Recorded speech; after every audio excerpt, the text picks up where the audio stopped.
제가 이렇게 목회를 해보니까요, 이 철이 바뀔 때가 굉장히 중요한 것 같아요. 이 봄에서 겨울에서 봄으로 넘어가고, 또 봄에서 여름으로 넘어가고, 또 이같이 계절이 바뀔 때 그때 몸조심해야 될 것 같아요. 그래서 결론적으로 말하면 그때 세상 떠나는 사람들이 많더라고요. 그래서 항상 교회 장례는 철이 바뀔 때 많더라, 이렇게 결론이 나는데, 철이 바뀔 때 더 건강해야 될 줄로 믿습니다. 우리 서로 건강하게 삽시다. 인사합니다.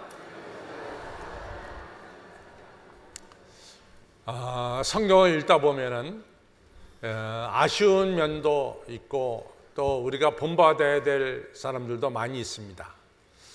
저는 성경을 보면서 아쉬운 사람 중에 하나가 데마라고 하는 사람입니다. 데마. 이 데마가 어떤 분이냐?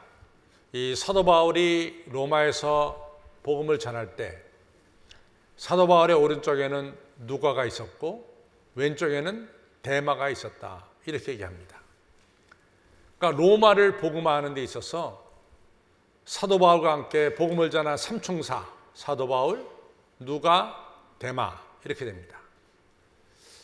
그런데 우리가 잘 아는 대로 로마 황제 네로 때 기독교를 지독하게 박해했어요. 그래서 그 박해 시대에 우리가 아는 대로 사도 바울이 순교를 했고, 또 사도 베드로가 그때 순교를 했습니다. 그 밖에도 많은 사람들이 순교를 했죠.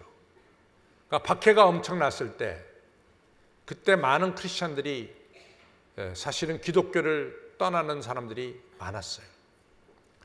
그 중에 한 명이 바로 데마입니다. 그래서 디모데후서 4장 10절에 보면 사도 바울이 이런 얘기를 해요. 데마는 이 세상을 사랑해서 나를 버리고 데살로니가로 갔다. 근데 이 한마디가 참 기독교 역사 속에 크게 영향을 끼친 한마디입니다. 만약에 데마가 박해가 심해서 데살로니가로 갔다, 능히 이해할 수가 있어요. 박해가 심하니까. 근데 데마가 이 세상을 사랑해서 나를 버리고 데살로니가로 갔다, 얘기는 좀 아주 뉘앙스가 다릅니다. 기독교를 버리고 세상을 사랑했다. 요한일서 2장 15절에 보면 이 세상을 사랑하지 말아라. 너희들이 이 세상을 사랑하면 너희 안에 하나님의 사랑이 없느니라 그랬어요. 그러니까 데마는 결론적으로 말하면 하나님보다 세상을 더 사랑했기 때문에 사도 바울을 떠났다, 이런 얘기가 되는 거죠. 너무 아쉬워요. 데마가 끝까지 충성을 다했다면 기독교 역사 속에 남는 위대한 인물이 됐을 텐데 끝까지 충성을 못했어요. 또 한 가지 아쉬운 분이 있다면 저는 가룟 유다입니다. 예수님의 12제자 중에서 가장 똑똑한 제자가 누구냐? 가룟 유다죠. 가룟 유다가 끝까지 다 왔어요. 이제 마지막 십자가 그 고비만 넘으면 되는데 가룟 유다가 은 30에 예수님을 팔아버리고 말았죠. 너무 아쉽습니다. 끝까지 가지 못하고 마지막에 이탈한 데마나 가룟 유다가 아쉬워요. 그러나 반대로 끝까지 충성한 사람들 많죠.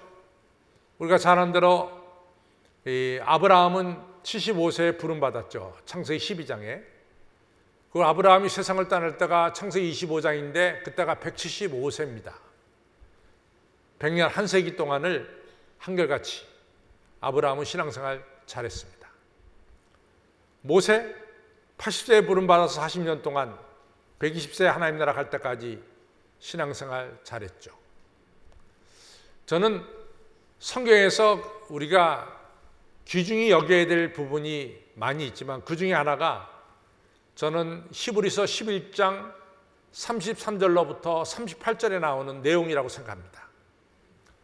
무명의 이름이 알려지지 않은 그러한 우리 믿음의 선배들의 신앙에 대해서 거기에 잘 나오고 있어요.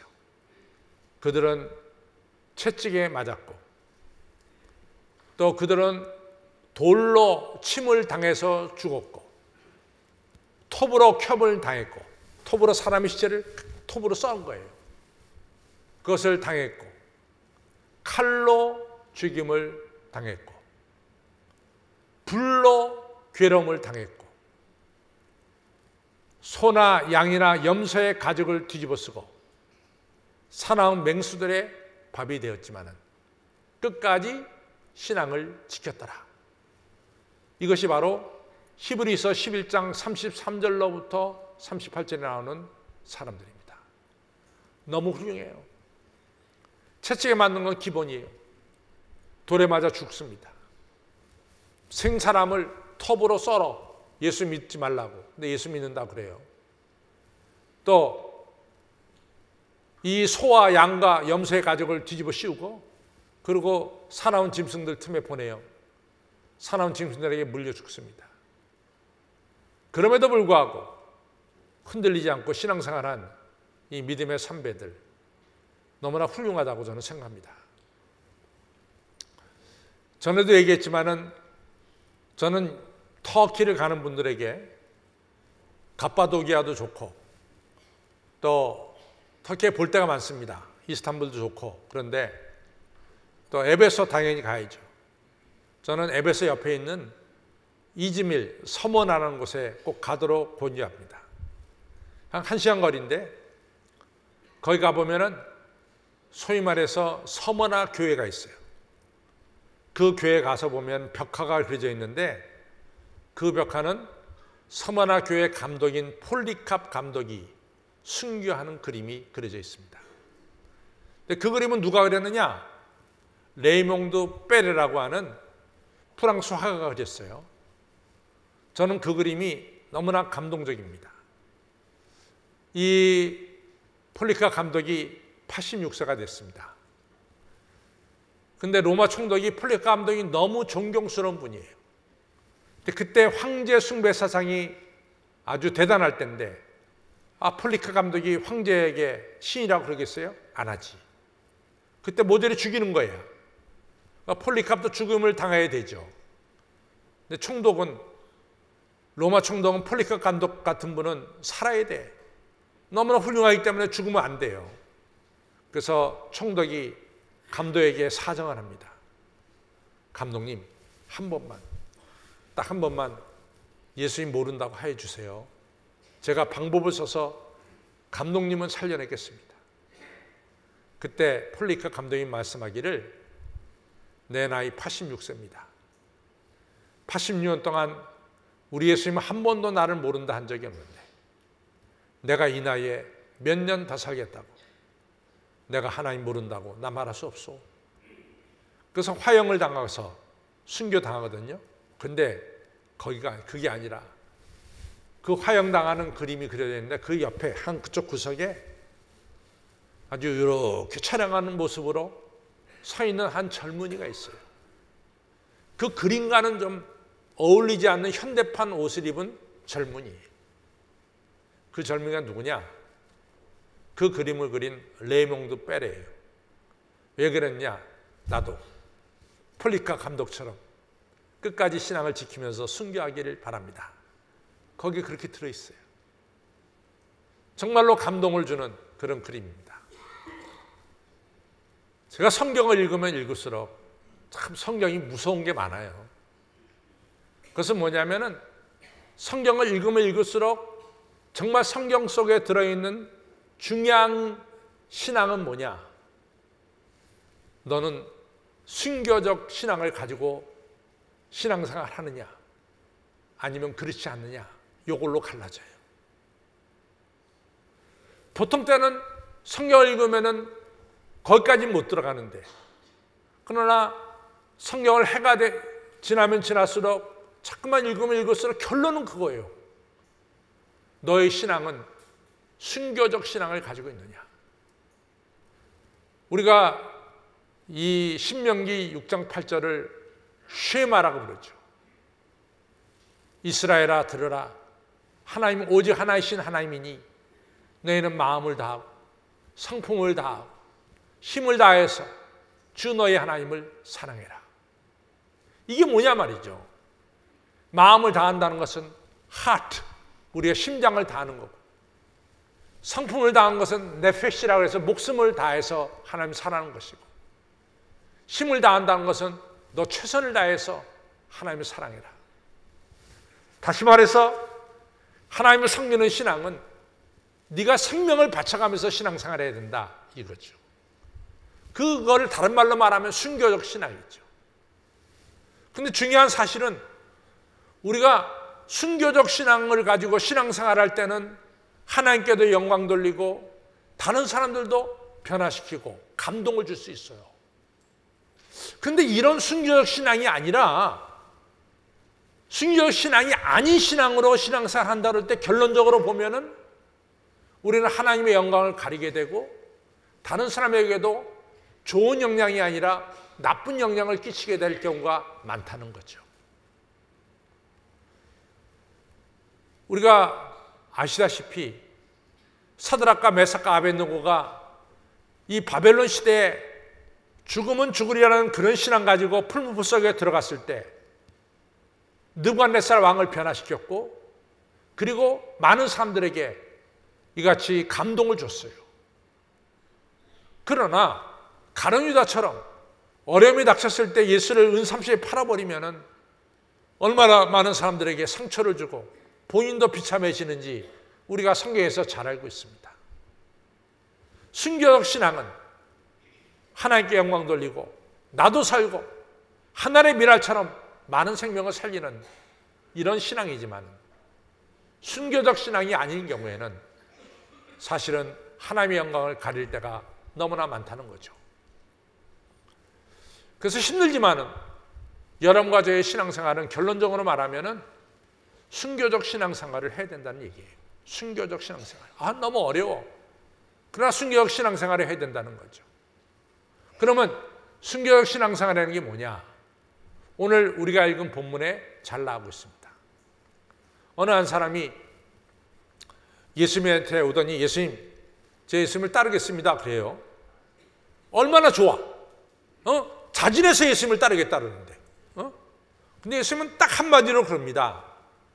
여우도 굴이 있고 공중에 나는 새도 집이 있건만 인자는 나는 머리 둘 곳이 없어. 그러면서 그 사람을 거절을 해요. 쉽게 납득이 안 돼요. 따르겠다는데 따라와라 그러면 되는 거지. 예수님이 그 사람을 보면서 야, 여우도 굴이 있고 공중에 새도 집이 있는데 인자는 머리 둘 곳이 없다 이러면서 거절을 하신단 말이죠. 왜 그러실까? 저는 분명한 것은 예수님은 우리의 속사람을 봅니다. 우리의 겉을 보는 것이 아니라 예수님은 우리의 속마음을 보시는 분이 예수님이죠. 그래서 베드로가 주여, 다른 사람 다 주를 버릴지라도 저 절대로 예수님 안 버립니다. 그때 예수님 뭐라 그래요? 베드로야, 너 그런 말 하지 말아라. 예수님 벌써 베드로의 속마음을 아셨어요. 네가 오늘 다 울기 전에 3번 나를 부인할 것이다. 예수님은 속사람을 보신 거죠. 바로 예수님을 따르겠다고 하는 이 사람의 속마음을 보셨어요. 너 왜 예수님을 따르려고 그러느냐? 내가 조금 전에, 이게 누가복음 9장 얘기인데, 내가 조금 전에 귀신 들려가지고 물에도 들어가고 불에도 들어가고 거품 일고 감당치 못하는 이 아이를 내가 고친 것을 네가 보았지. 네가 그때 저분이야말로 능력 있는 사람이고 저분의 뒤를 따라가야 출세할 거다 이런 생각을 했었지. 너는 나를 따라야 영광을 쉽게 얻을 거라고 생각하지. 그러나 나를 따르는 것은 영광이 아니야. 여우도 굴이 있고 공중의 새도 나는 새도 집이 있건만 인자는 머리 둘 곳이 없다. 너는 나에게 줄 서는 것이 영광을 얻는 것처럼 생각하지만 그게 아니다 말이지. 이 사실을 말씀하고 있는 겁니다. 제가 여러 번 말씀드렸지만은 예수님이 오병이어로 5,000명을 먹인 사건은 그 당시 예수님 당시에는 너무나 영향을 끼친 사건이었어요. 왜냐하면 너무 못 먹고 못 살았기 때문에 이 선지자 예수님이 오병이어로 5,000명을 먹였다는 것은 가장 인간에게 시급한 먹는 문제를 예수님만이 해결할 수 있다 이렇게 여겨졌거든요. 그래서 마태도 기록하고 마가도 기록하고 누가도 기록하고 요한도 기록했어요. 유일한 사건입니다. 유일한 사건. 요한복음은 좀 더 자세하게 말해요. 예수님이 오병이어로 5천 명을 먹였을 때 많은 사람들이 예수님을 따라와서 강제로라도 예수님을 왕으로 세우려고 했어요. 강제로라도. 그 정도로 예수님을 열광적으로 따랐습니다. 그래야만이 잘 먹고 잘 살 것 같아. 예수님을 왕으로 모셔야만이. 예수님 뭐라고 말씀하세요? 요한복음 6장에 보면 너희가 인자의 살을 먹지 아니하고 인자의 피를 마시지 아니하면 너희 안에 생명이 없느니라. 인자의 살과 인자의 피는 뭡니까? 너희 십자가의 고난을 받지 않으면 너희 안에 생명이 없어. 예수님을 억지로 왕으로 세우려고 했던 사람들의 기대와 예수님 말씀하고는 동떨어졌어요. 이 사람들은 예수님을 왕으로 세우면 잘 먹고 잘 살고 영광스럽게 될 줄 알았어. 근데 예수님은 그들의 기대와는 전혀 다른 얘기를 해요. 나의 십자가를 같이 지지 않으면 너에게는 생명이 없다. 그러니까 많은 사람들이 예수님을 떠나게 됩니다. 세베대의 두 아들이 마가복음 10장에 보면 예수님을 찾아왔어요. 예수님 왕좌에 오르실 때 저는 오른편에, 제 동생은 왼편에 좀 서게 해주시죠. 제자들이 영광을 바라고 예수님을 따른 거죠. 예수님께서 웃으시며 하신 말씀이 얘야, 너 내가 마시는 잔을 마실 수 있느냐 말이야. 내가 마시는 십자가의 잔을 마실 수 있느냐 말이지. 그래야만이 너는 내 제자가 될 수가 있다. 이런 얘기죠. 순교적 신앙이란 게 뭐냐? 순교적 신앙은 바로 너희가 나를 따를 때 자기를 부인하고 자기 십자가를 지고 따를 수가 있느냐? 이런 얘기예요. 순교적 신앙의 핵심적인 것은 뭐냐? 너 자신을 부인하고 너 십자가를 지고 나를 따를 수 있느냐? 십자가가 뭐냐? 굉장히 궁금해요. 십자가가. 마태복음 19장에 보면은 부자 청년이 나와요. 근데 이 부자 청년에게 예수님께서 하신 말씀이 너는 나를 따라오거든 네 재산을 가난한 자에게 주고 나를 따르라. 재산을 가난한 자에게 준다. 네가 의지하는 걸 갖다가 포기하고 그리고 나를 따르라. 십자가란 뭐냐? 십자가는 예수님과 함께 인류를 구원하시기 위해서 우리가 복음을 전하는 게 물론 십자가죠. 십자가는 뭐냐? 예수님보다 더 사랑하는 것을 포기하는 것이 십자가입니다. 그것을 포기하고 나를 따르는 거예요. 그래서 순교적 신앙의 핵심은 뭐냐? 나를 부인하고 자기 십자가를 지고 예수님을 따르는 거예요. 이것이 바로 우리의 신앙의 ABC 중에 A입니다. 가장 중요합니다. 그래야만이 여러분과 저는 하나님께도 영광 돌리고 많은 사람들을 변화시킬 수도 있고 그리고 하늘 뜻을 이루는 이러한 사람이 되는 것입니다. 순교적 신앙이란, 저 따라서 순교적 신앙이란 자기를 부인하고 자기 십자가를 지고 예수님을 따르는 것이다. 두 번째는 예수님께서 어떤 사람에게 자네 날 따라와. 그랬더니 이 사람이 하는 말이 예수님 우리 아버지 장례식을 치르고 나서 내가 예수님 따르겠습니다. 그랬단 말이죠. 그랬더니 예수님이 아주 특별한 얘기를 해요. 죽은 자들은 죽은 자들에게 맡기고 그리고 너는 나를 따르라. 이런 얘기를 합니다.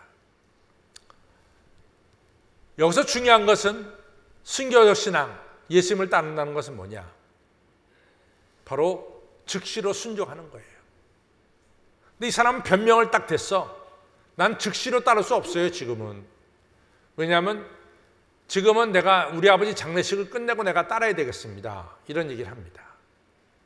근데 성경에 보면은 누가복음 5장에 예수님께서 베드로에게 내가 너를 사람을 낚는 어부가 되게 하리라 할 때 베드로가 그물과 배를 버려두고 즉시로 예수님을 따랐습니다.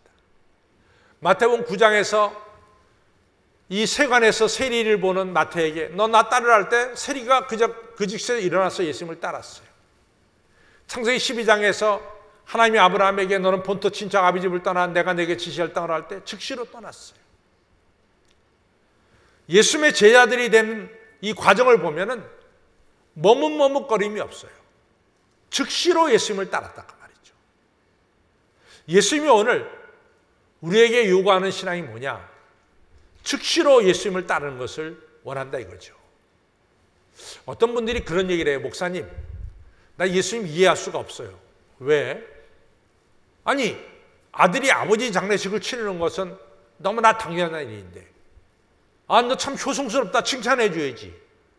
어떻게 아버지 장례식 치르겠다는 아들한테 죽은 사람은 죽은 사람에게 맡기고 너는 나를 따르라. 이게 도대체 무슨 말입니까? 이해가 안 됩니다. 이해가 안 되죠. 여기서 아버지는 지금 당장 돌아가실 분이 아니에요. 지금 만약에 오늘 내일 한다면 예수님이 왜 아들이 그 아버지 장례식 치른다는 것 갖다가 거부를 하겠어요? 아버지는 연세가 드셨습니다. 그러나 오늘 내일 돌아가실 분이 아니에요. 연세가 드셨기 때문에 젊은 사람들보다는 좀 더 빨리 세상을 떠나겠죠.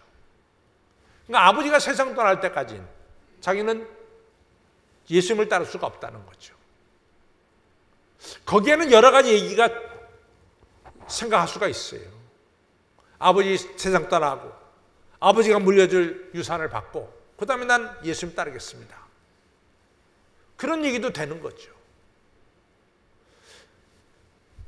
목사님, 제가 이번에 승진하거든요. 이번에 열심히 하면 제가 전무도 되고 상무도 되고 부사장도 되고 그러는데 요 기간만 좀 참아주세요. 그러고 나서 예수님 따르겠습니다. 그래서는 안 된다는 거예요. 지금 바쁠 때 예수님 부르시면 그래도 따라야 되는 거죠. 어린아이를 키우는 부모는 목사님, 내가 애를 키우는 다음엔 따라. 그게 아니라 이거죠. 지금 따라야 된다는 거지. 신앙은 머뭇머뭇하는 게 아니에요. 지금 내가 현직에 있어서 바쁘다 할지라도 주님이 나를 부를 때는 내가 주님을 따른다는 거예요. 머뭇머뭇거리는 게 아니에요. 성경을 잘 보면, 마가복음을 잘 보면은 헤롯 안티파스가 세례 요한을 존경했습니다. 헤롯 안티파스는 자기 동생 헤롯 빌립 아내 헤로디아를 자기 아내로 삼았어요. 세례 요한이 그거 못 보죠. 야, 이 헤롯아, 여우야, 너 어떻게 동생의 아내를 취해서 네 아내로 삼냐 말이야. 그건 잘못된 거야. 세례 요한이 외쳤어요. 근데 헤롯 안티파스는 그 외침을 듣고 마음의 찔림을 받았어. 잘못됐다고. 근데 헤로디아라는 여자는 저 세례 요한을 죽여야 된다 이거지. 저런 얘기하는 거는. 잘못하면은 세례 요한이 헤로디아에 의해서 죽게 생겼어. 길거리에 놔두면은. 그래가지고 헤롯이 세례 요한을 붙잡아다가 자기 궁이 마케루스라는 곳에 궁이 있거든요. 그 궁 밑에 감옥이 있어요. 거기다 갖다 집어넣었어. 왜? 세례 요한이 길거리에서 횡사당하지 않기 위해서 지키려고 자기 밑에 궁 밑에다가 갖다 넣은 거예요. 마가복음에 잘 보면은 이 헤롯 안티파스가 시시때때로 지하 감옥에 내려가서 세례 요한으로부터 하나님 말씀을 듣고 책망을 듣습니다. 그러면 마음의 찔림을 받아서 이같이 깨닫기 시작해요. 그럼 깨달으면 뭐 하느냐? 그럼 당장의 행동으로 옮겨야지. 당장 행동을 옮겨야 되잖아. 깨달았으면. 근데 행동 안 옮기는 거야. 미적미적 하는 거지. 그럼 바뀌지는 않는 거예요. 바뀌어지지가 않는 거죠. 여러분들 어거스틴 있잖아요. 어거스틴이. 암브로스 감독이 어거스틴 불러다가 너 잘못됐다. 너 그렇게 인생을 살아서는 안 돼. 너 그래 결혼도 안 하고 14살짜리 여자애한테 아기를 갖게 하고 말이야. 너 그 만이교라고 하는 이상한 종교에 따라다니고 그러면 안 된다. 그러면 어거스틴이 잘 들었대요. 그렇습니다. 그러고 말어. 그러고 움직이질 않아. 무슨 소용이냐 말이야. 여러분, 순교적 신앙, 올바른 신앙이라는 것은 깨달으면은 깨닫는 즉시로 머뭇거리는 게 없어야 돼. 행동으로 옮겨야 돼요. 그것이 바른 신앙이래 돼요. 자꾸만 우리는 핑계를 대. 내가 조금 더 돈을 번 뒤에, 내가 조금 더 나이가 든 뒤에, 그건 다 순교적 신앙이 아니에요. 예수님께서 죽은 자로 하여금 죽은 자에게 장사를 지내라는 얘기는 우리가 세상을 따라가면 죽음이야. 하나님을 따라가면 생명이야. 세상을 따라가는 사람들에게 죽는 자를 맡겨라 그 얘기야. 세상을 따라가는 사람들에게. 죽은 자는 죽은 자에게, 세상을 따라가다 결국은 죽음을 맞이한 자에게 맡겨라. 너는 나를 따라가서 생명을 얻고 생명을 전해야 되는 게 아니냐. 이런 얘기죠. 순교적 신앙은 생명을 얻는 신앙입니다. 머뭇거리는 것이 아니라 지금 이 시간 예수님 말씀을 듣고 우리가 감동받은 대로 즉시로 행동으로 옮기는 것이 바로 순교적 신앙입니다. 저 따라 순교적 신앙이란 머뭇거리지 않고 즉시로 순종하는 것이다. 그것이 필요해요. 그러한 결단 속에서 새 역사는 이루어지고 있습니다. 머뭇거림 속에서는 역사는 이루어지지가 않아요. 세 번째로, 예수님께서 너 나 따라와라. 세 번째 그랬더니 세 번째 사람이 내가 우리 가족들에게 작별 인사를 하고 그리고 따르겠습니다. 예수님 하신 말씀이 쟁기를 잡고 뒤를 돌아다보는 자는 하나님 나라에 합당치 않다 그랬어요. 여러분들 가족들에게 인사하고 예수님 따르겠습니다. 예수님께서 그건 쟁기를 잡고 뒤를 돌아다보는 거야. 아브라함이 훌륭한 것은요, 창세기 22장에 보면 100세에 난 아들 아브라함을 갖다가 이삭을 갖다가 하나님이 바치라고 합니다. 성경을 잘 보세요. 창세기 22장에 보면 아브라함이 그 명령을 받고 그 이튿날 아침 일찍이 나귀에다가 장작을 싣고 그리고 이삭을 데리고 모리아 산으로 올라갔더라. 머뭇거림이 없어. 그냥 즉시로 순종하는 거예요. 그런데 하나님이 소돔이 너무 죄악이 관영해서 심판하기로 작정해 소돔과 고모라를 불과 유황으로 심판하는 거예요. 근데 하나님 보시기에 그래도 이 롯이라고 하는 사람은 의로운 사람이야. 이 롯을 갖다가 그냥 죽여서는 안 될 것 같아. 하나님이 천사를 보내서 롯에게 말합니다. 하나님이 이 소돔과 고모라를 불과 유황으로 심판하려고 하는데 너는 너희 가족과 함께 이 소돔을 떠나라. 롯이 롯의 아내와 두 딸을 설득해서 소돔성을 빠져나갑니다. 근데 우리가 잘 아는 대로 롯의 아내는 뒤를 쳐다보다가 소금 기둥이 돼버리고 말았어요. 끝까지 나간 것이 아니라 도중에 뒤를 쳐다보다가 소금 기둥이 돼버리고 말았어요. 여러분, 신앙생활이라고 하는 것은, 순교적 신앙생활, 올바른 신앙생활이라는 것은 이 길로 계속해서 가는 거야. 뒤를 쳐다보는 게 아니에요. 머뭇거리는 게 아닙니다. 이 길로 계속해서 가는 겁니다. 여러분, 이 길로 걸어가는 것이 성공적인 삶이에요. 이것이 성공적인 삶이라도 우리가 이제 포브스라고 하는 경제 잡지가 있어요. 미국에서 나오는 포브스라는 잡지. 매년에 보면은 세계 100대 부자, 세계 1000대 부자 명단이 쫙 나와. 그 우리나라 매스컴은 도대체 우리나라 부자는 거기 100대 부자에, 세계 100대 부자에 몇 명이 꼈을까? 1000대 부자에 몇 명이 꼈을까?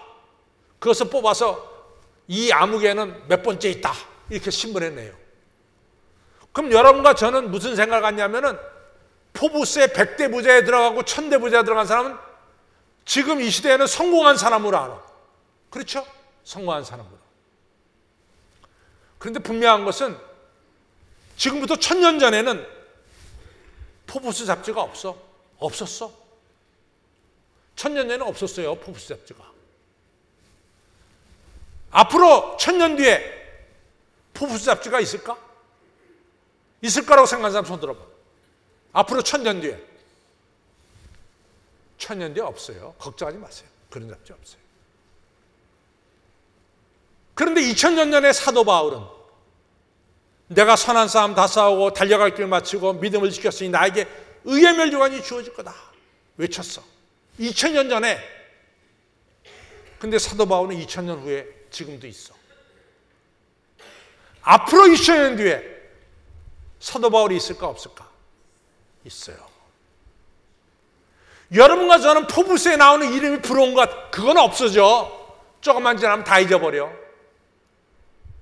그러나 십자가를 지고 예수님을 따르는 우리의 신앙생활, 머뭇머뭇거리지 않고 즉시로 순종해서 예수님을 따르는 우리의 신앙생활, 믿음의 주여 온전케 하신 이인 예수님을 바라보고 뒤를 돌아다보지 않고 예수님을 향해 걸어가는 이 신앙은 선한 싸움을 다 싸우고 달려갈 길 마치고 믿음을 지키고 사도 바울처럼 의의 멸류관 받는 성공적인 삶을 사는 것이요, 그리고 많은 사람들에게 선한 영향력을 끼치며 생명을 살며 사는 바로 그 삶입니다.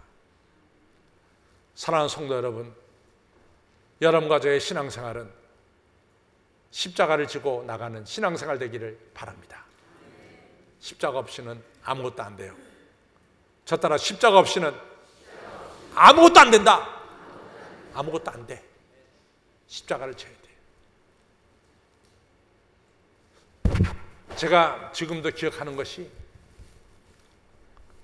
제가 미국서 목회할 때인데 장로 투표를 했어요. A란 분이 공동회에서 3분의 2 이상의 표를 얻어서 장로님이 피택됐습니다.